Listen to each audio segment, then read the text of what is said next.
刷电路板的龙头东山精密宣布以新台币240亿要收购新竹科学园区光通信场索尔斯。外界是认为这可能有国安的疑虑哦。索尔斯有目前上热门的矽光子的技术，佮有3纳米先进晶片的设计能力哦。恐惊技术会外流到中国。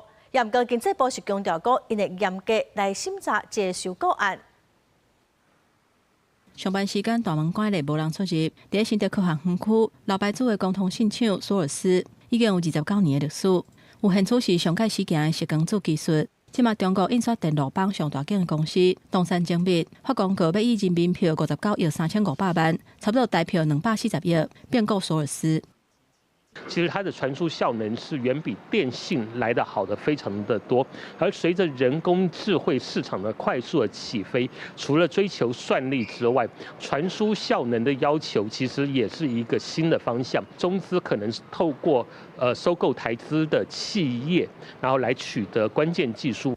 科技界人士反对讲，这会有国安的疑虑，因为索尔斯的高速传输网络晶片，都是伫新竹科学园区设计。而且落单后台积电投入生产5纳米的晶片，甚至是3纳米的晶片，用伫1.6T 的高速传输晶片，技术已经达到国防的顶级。今嘛经济部要来调查。我们还没有收到这家公司的这个投资计划变更的这个申请，提出这个投资计划变更的申请的话，当然我们绝对会严审。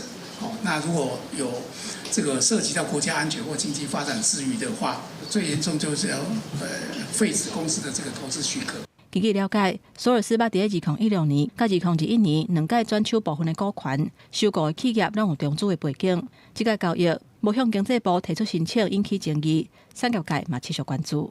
加入这一家公司的股权，然后一面要他转个弯下单给台积电，从而避开从美国跟台湾这边有的一些管制啊。那我在想，你就把它查清楚嘛，哈，有漏洞就把它补起来。